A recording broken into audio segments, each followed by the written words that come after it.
Assalamualaikum warahmatullahi wabarakatuh. Alhamdulillahi rabbil alamin. Wa bihi nasta'inu ala umurid dunya waddin. Asyhadu an la ilaha illallah wahdahu la syarikalah. Wa asyhadu anna muhammadan abduhu wa rasuluh. Allahumma sholli wa sallim wa barik ala nabiyyina Muhammadin wa ala alihi wa sahbihi wa man walah. Wa man tabi'ahum bi ihsanin ila yaumiddin. Amma ba'du, fa ya ibadallah, usi binafsi wa iyyakum bittaqwallahi haqqa tuqatih la'allakum tuflihun. Para pemirsa yang insyaallah dirahmati oleh Allah Subhanahu wa taala, Imam Bukhari dalam kumpulan hadis sahihnya menuliskan bab dengan judul ilmu sebelum perkataan dan perbuatan. Ilmu adalah imam, sedangkan amal adalah makmum. Itulah pentingnya ilmu, baik dalam konteks agama maupun konteks lainnya.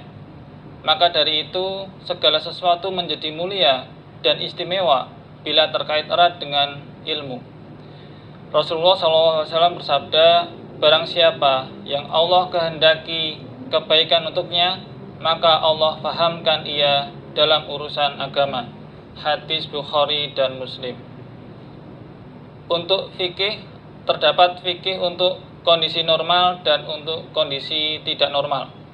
Untuk keadaan tidak normal, ada wajib muhayyar, yaitu memilih salah satu yang wajib, misalnya sholat Jumat atau sholat zuhur, untuk wanita, untuk musafir, dan untuk dalam kondisi darurat. Kemudian ada juga wajib meninggalkan kewajiban. Misalnya wanita wajib tidak sholat fardu ketika haid. Kemudian ada rukhsah atau keringanan. Misal jika tidak bisa sholat dengan berdiri, maka boleh sambil duduk atau dengan posisi yang lain. Kemudian ada jamak, ada qashar.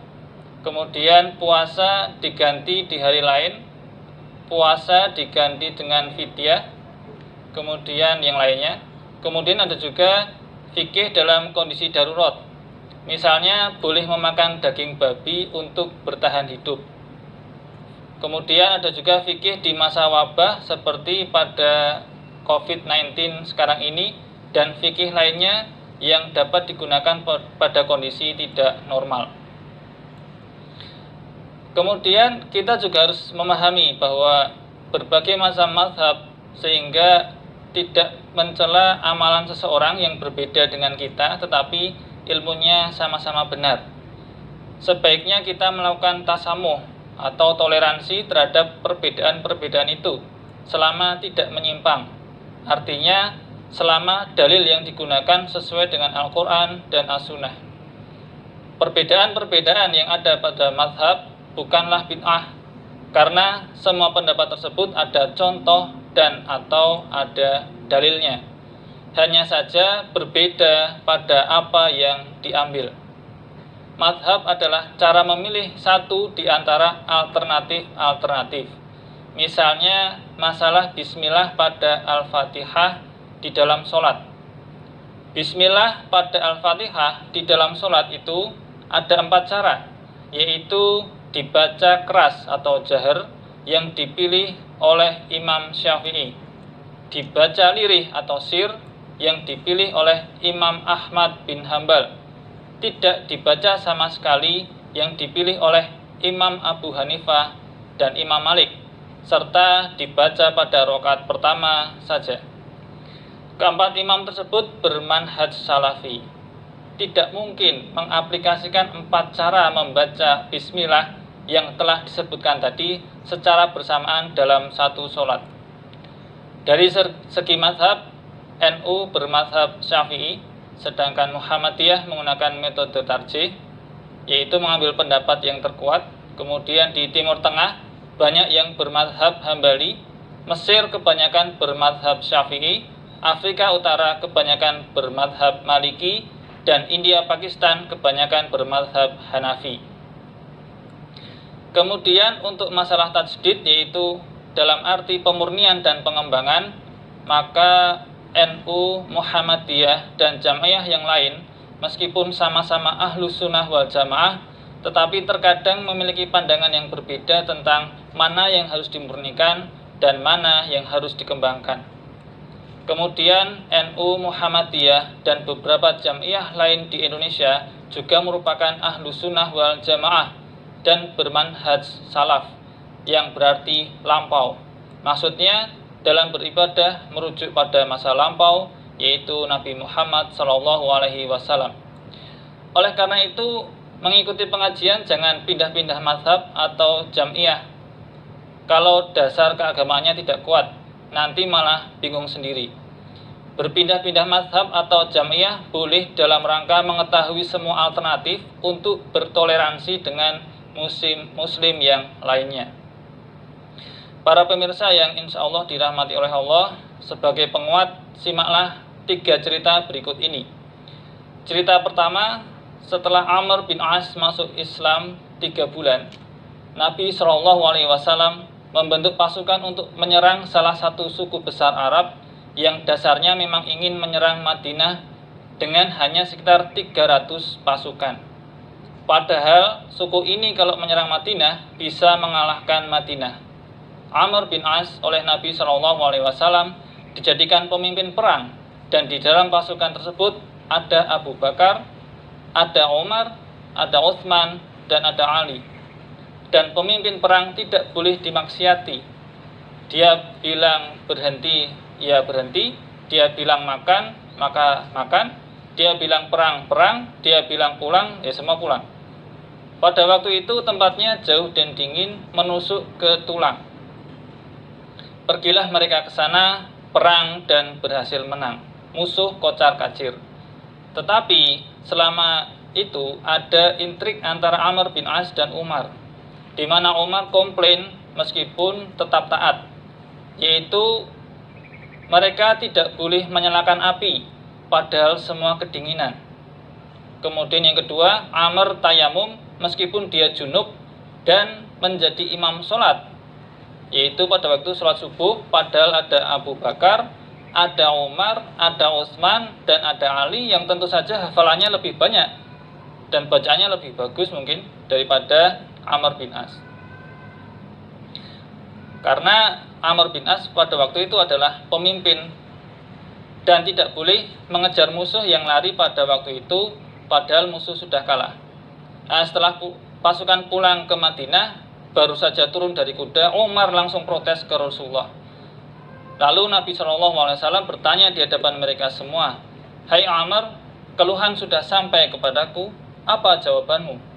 Amr menjawab, "Ya Rasulullah, pasukan suku yang kita serang ini adalah suku yang jumlahnya, kalau semua berhasil menyerang Madinah keesokan harinya, habis kita ini. Kalau kita nyalakan api, mereka tahu kita ada, habislah kita." Nabi SAW berkata, "Benar." Yang kedua, "Mengapa engkau mandi junub dengan tayamum?" Amr menjawab, "Ya Rasulullah, airnya seperti es. Kalau saya mandi, saya bisa sakit. Saya adalah pemimpin. Kalau saya sakit, siapa yang memimpin perang? Udara di padang pasir dingin, maka saya tayamum." Kata Nabi SAW, "Kau benar." Yang ketiga, "Kenapa engkau biarkan orang pergi, tidak ditangkapi?" Amr menjawab, "Ya Rasulullah, 300 orang lawan sekian ribu pasukan. Kalau kocar-kacir pasukan saya, menyerang sana, menyerang sini, menangkap sana, menangkap sini, kita akan dikalahkan pasti. Mereka bisa tahu jumlah kita, tapi kalau kita berkumpul, kelihatannya banyak, dan target kan mengalahkan mereka.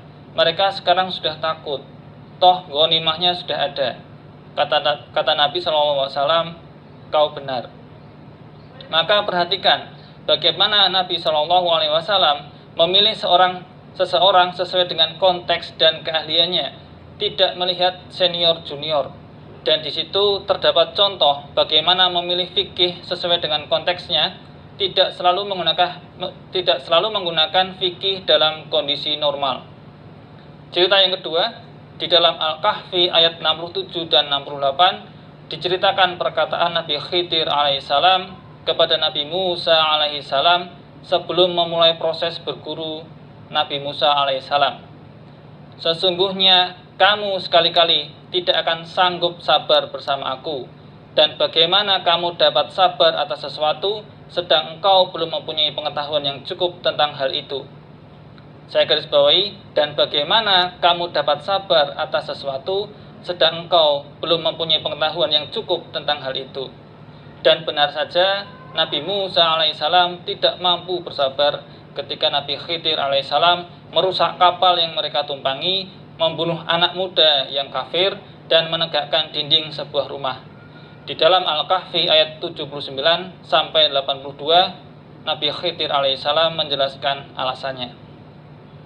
Ibaratnya anak kecil belum dapat memahami mengapa orang dewasa bilang ini, bilang itu, tidak boleh ini, tidak boleh itu. Ibaratnya murid kesal terhadap gurunya. Mengapa ini diajarkan? Mengapa nggak langsung intinya atau prakteknya saja? Mengapa hal ini diulang-ulang dan sebagainya? Dalam konteks COVID-19 ini, sebagian umat ngeyel terhadap fatwa ulama, tidak sabar karena berbeda tingkat keilmuannya. Di dalam tafsir Ibnu Katsir disebutkan di dalam hadis panjang riwayat Bukhari, terdapat dua perkataan Nabi Khidir alaihissalam yang menarik, yaitu yang pertama, "Hai Musa, sesungguhnya aku mempunyai ilmu yang telah diajarkan Allah kepadaku, sedangkan kamu tidak mengetahuinya, dan kamu mempunyai ilmu yang telah diajarkan Allah kepadamu, sedangkan saya tidak mengetahuinya.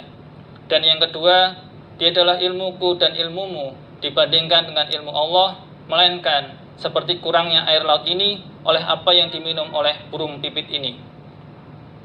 Kemudian cerita yang ketiga, setelah perang Khandaq, Rasulullah SAW bergegas menginstruksikan kepada para sahabatnya untuk segera bergerak ke arah Bani Quraidah.